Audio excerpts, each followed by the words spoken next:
Welcome to episode 1 of Paranormal Noise, where the paranormal is discussed by the abnormal.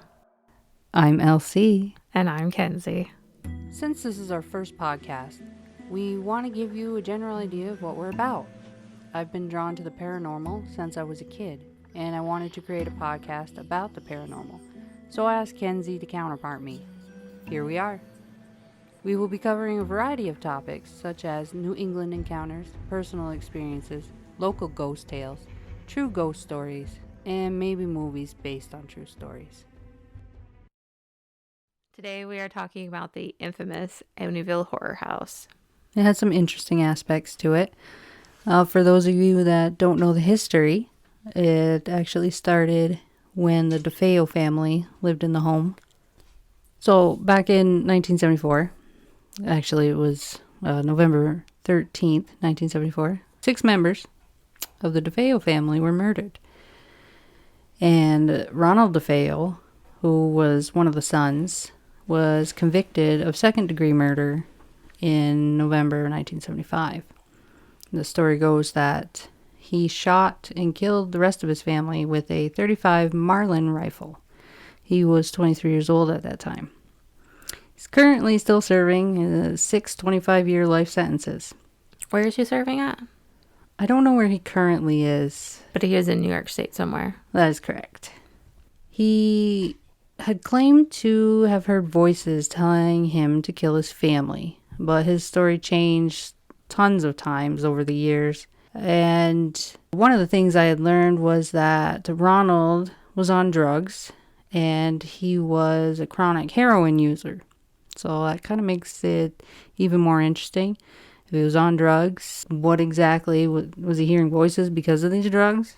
I think what we should also point out, what is even more interesting, is that the sister that he claims, I don't think we have her name, but the sister that he claims that helped him in the murders at one point in one of his stories, claims that she was also a drug user, actually a LSD user, which created some dysphoria or dysfunction in the family due to her use. And I believe it was one of his stories he was claiming was that he saw a black cloaked demon, and this demon handed him the shotgun and told him to kill the family. A lot of people believe that this demon was the sister who was the drug user as well. So that kind of puts an interesting twist on it because she ends up dead. One of the theories was that she was mad at her parents because her parents hated her boyfriend at the time. Maybe they thought he was supplying her drugs or whatever. I think it was proven that he was supplying her with drugs, which was causing the disruption in the family. Yeah, and she wanted him to move into their house with them. Correct.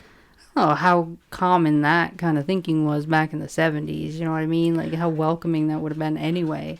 Can't comment on that. Yeah, I don't remember how old she was. So, the neighbors claim that they never heard gunshots the night of the murders. What's interesting to point out is that the houses are actually very close together. If you look up on Google Maps, they are not that far apart. And also, during our research, we had YouTube the firing of this same exact model of rifle, and it was extremely loud, and not being able to hear it, I don't know what it's hard to believe. You would have heard it. You would have heard it a mile away. I mean, especially 6 times. Yeah, it's insane that they claim to have not heard it at all. And the fact that no other family member had woken up. Right. So, let's say the sister was this demon he saw. She gave him the shotgun. Some of the theories were that she originally killed the parents and then gave him the shotgun. Maybe she was trying to set him up as the one who killed the parents instead of her. And it kind of backfired on her because it seems like he was so high on drugs that he went and killed everybody else. But it still comes back to the fact that people still would have woken up, even a child, Because if a child can wake up during a thunderstorm, they're going to wake up to a shotgun that's going off in the next room to them. Yeah, that was also odd. It was noted that all the bodies were found in the same position. I don't understand how somebody would stand near the body and confine somebody in those same exact positions. I believe, though, that they did prove that he had arranged the bodies afterwards, but they still never gave the trajectory of where the bullet had hit the body. Like, did all the bullets enter through the back? They don't really clarify that, but they did say that he did arrange the bodies to be facing down. Good point. I don't know if they had that kind of ballistics back in the 70s, if they were into the whole You could easily entry wound, exit you could easily wound tell thing. where a bullet enters and where it exits. Oh, yes, but it's also a shotgun. So You can still tell where it's going to enter. Because if a shotgun doesn't exit, there's only one bullet hole in the body. There's only an entrance hole. no, wasn't it a buckshot? Wouldn't it have been buckshot? I don't think anybody ever said. I don't know. If he used buckshot rounds. I'm not that familiar with that kind of rifle. We'd have to look into that and see what we pull up on it. Okay, so let's look at this from 2 points of view. Let's say he did hear voices. Let's say everything that he said in his original statement was true, that there was a black cloak figure that came, gave him the gun, and did all this stuff. Let's say this actually happened. How can we prove that this actually happened the way he says? On a spiritual level is what you're saying. Paranormal, spiritual level, yes. A paranormal event took place. Prove it today, or if we're in the moment back then in the 70s. The overall of it, like, what was the purpose of the spirit coming to Ronald and telling him to do this? What was the point of it all? Well, I would assume that a lot of people would say it was an evil spirit or a demon. And what drives a demon? I guess to do evil things, to get you to supposedly sell your soul to Satan, buy a one-way ticket to hell, I guess. They did say that the property was originally it's like a hospital or something. There were claims that the house was originally built on a site where Shinnecock, I don't know if I'm pronouncing this right, Shinnecock Indians abandoned their mentally ill in their dying on that site. I wonder if that was in public knowledge at the time that the murders had taken place, or at the time that the new owners had purchased the house. I don't know if that was revealed or if that has to be revealed. I do know that if you're purchasing a haunted home, it has to be revealed that the home is haunted. But you have to also take into account that that was back in the 70s, different laws. They may not have had that law. That's correct, but we're not really getting into that right now at this point. So the Shinnecock Indians were a tribe of the Algonquin-speaking Native Americans, and they were based at the eastern end of Long Island. 2/3 of the native population died due to smallpox epidemic in 1658. I also found that the tribe was headquartered in Suffolk County, and Amityville is a village in the town of Babylon inside Suffolk County. So there are dots there to be connected. Whether or not that this site has hauntings based on these Native Americans, we couldn't really say. Like, what would be the intention of a Native American spirit showing up and giving this man a shotgun to off the rest of his family? Let's also make note that the meaning of Babylon in Akkadian language means gate of the gods. So given that interesting information, one could say that sacrifices were made to gods that night. The night of the murders? That's a good theory. Otherwise, if it was an angry Native American spirit, they could just be angry based on the history of the Native Americans and how they were treated, and they didn't want the white man on their land. Surprising that I wonder if what do they call that? Like a land survey, or what do they call that when they look for bodies? When they look for bodies? Yeah, like they survey the land. There's a term for it. I didn't know that they looked for bodies. I mean, like when they look for buried bodies under the ground and stuff. What was the demon comments that you had about this? Well, let's just say, aside from a Native American spirit or an evil spirit, most people would assume it was a demon that had come to them. So, if it was a demon, like what is the point of it all? Funny how Ronald had never said there was a name to this demon. Usually in most stories that you hear, people who say they claim that they see demons or demons make them do something, the demon has a name. I can't recall of a specific story at this time, but usually they give a name. Yeah, I understand what you're saying because that's what you hear in a lot of stories. Because as it comes across that demons want the notoriety of it all. They want you to know their name. So they would definitely want to take credit for something like this. I don't believe the fact that it was a demon. Me personally, I do not believe that it was a demon. Was he influenced by spirits? Sure, he was on a lot of drugs. His mind and his brain is open up to gates that we don't typically have. He was on drugs, probably suffers from other mental issues. We don't know. The headspace he was in, the mindset that he was in, probably opened him up to many spirits, especially if this was on a known site for mentally ill people. I believe that he could have just been influenced. As for any specific demon, I don't know. It's hard to say since he was such a heavy drug user, especially of heroin. Yeah, I agree with what you're saying. I get it. It's a good point.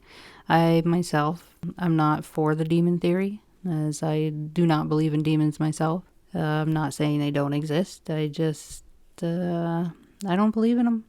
They're not something I've ever believed in, actually. So let's say I believe that everything happens for a reason. So if Ronald DeFeo had not murdered his family, who would know about this house today? Who would know about this site? Who would know about this story? Who would know about this family? Nobody. So let's say he was influenced by spirits to kill.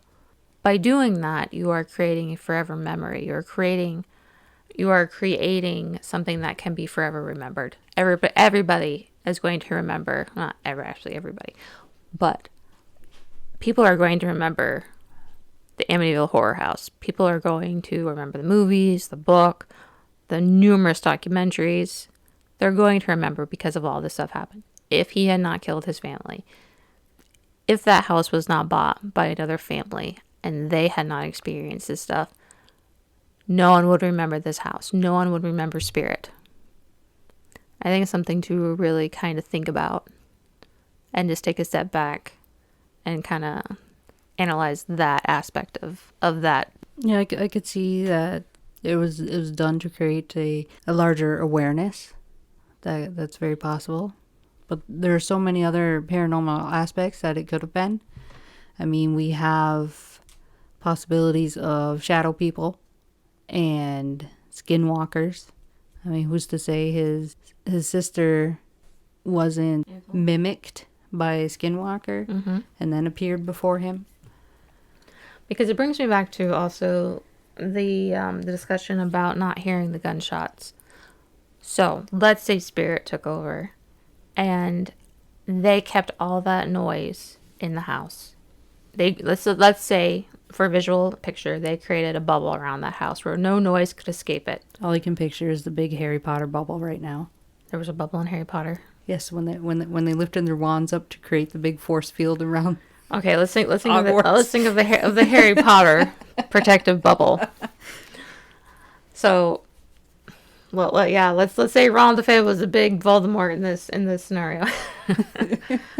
Okay, but seriously though, let's say that Spirit created that bubble per se, and that no sound could penetrate outwards, so that police couldn't be called, so that everything that Spirit wanted to happen came to fruition because they intervened. How else can you explain that nobody, not a soul, heard one single gunshot, and there were 6 gunshots, according to my knowledge, according to what we've read? Right. It makes sense for it to have been something paranormal in order for the deeds to be done. Because, like you said, regardless of a neighbor hearing, which the neighbors were very close to, you have, like, there was 2 kids in a couple of rooms, 2 brothers. Their beds were, maybe 6 feet apart, maybe 8 feet apart. You're telling me they didn't wake up when the other one was shot? It's odd. And let's point out that their toxicology reports from their autopsies did come back as nothing in the system as a sedative to make them sleep or be asleep or be knocked out.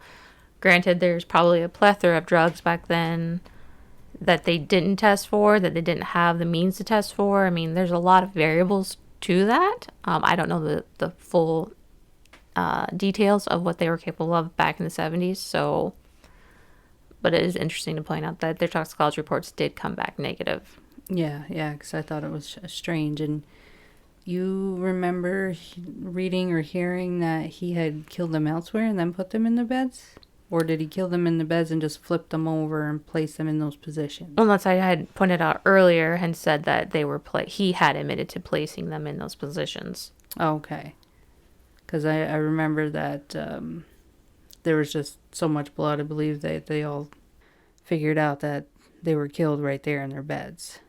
I have a hard time believing that he could have murdered his whole family elsewhere, because it was never said that the whole family had gone out the previous night or day or morning or whatever, and then they all come back dead because he had killed them out on this family outing. Nothing of that was disclosed.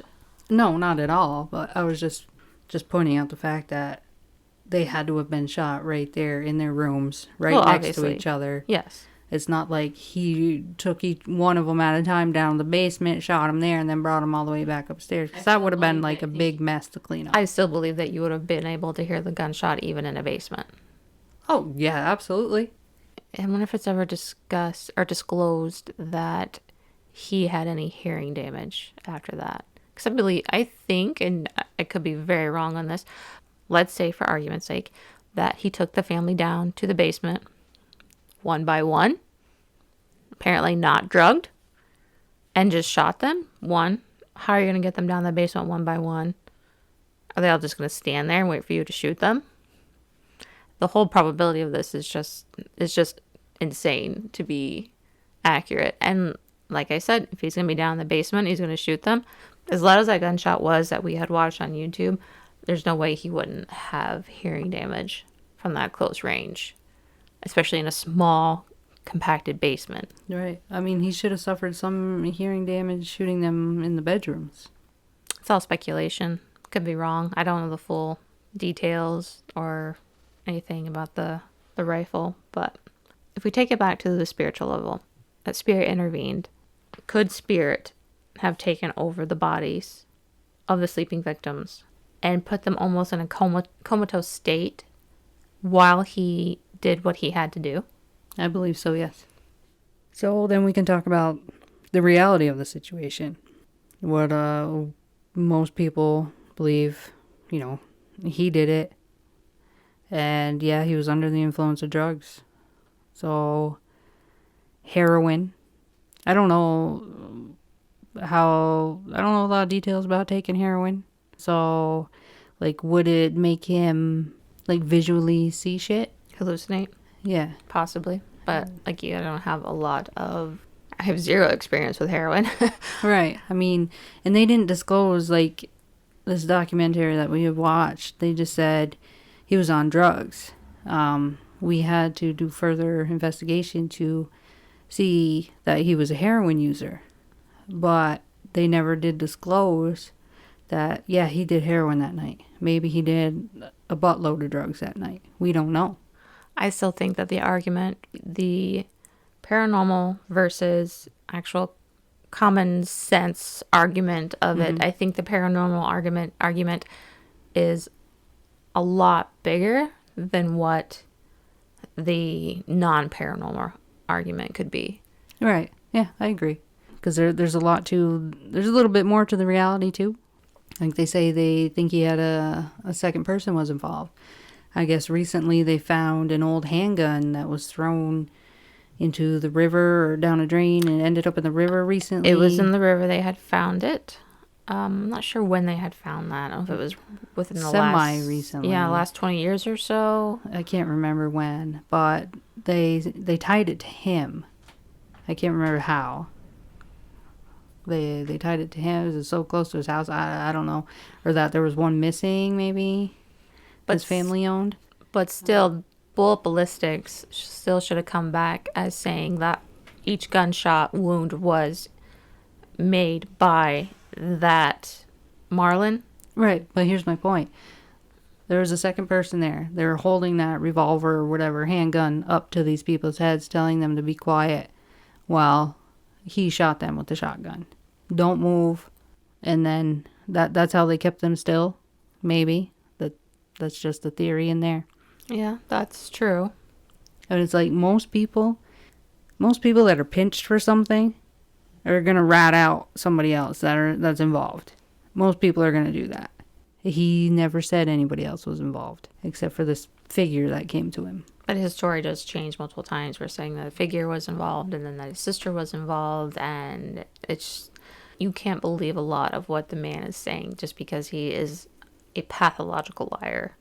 That's very true. And also through the grapevine, I have heard stories that he admitted to killing his family on his own accord without any other influence. Still comes back to me to the fact that those gunshots were not heard. Yeah. That to me is the biggest cliff note of this entire story. I know, it makes no sense. I mean, less people in the 70s, the DeFeos were this big Italian family. I don't want to be stereotypical here, but they made it sound like they were into business. I don't know a lot of details about the father.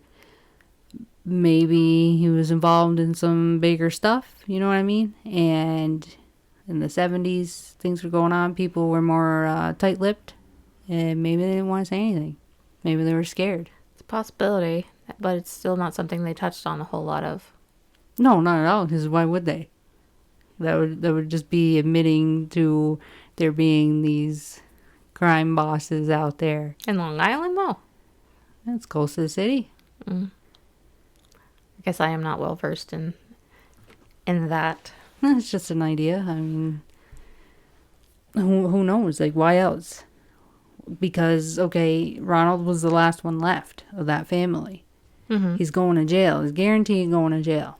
These people aren't saying a word.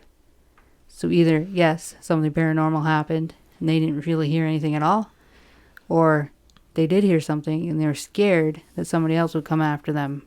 Also ties in the possibility of a second person being there.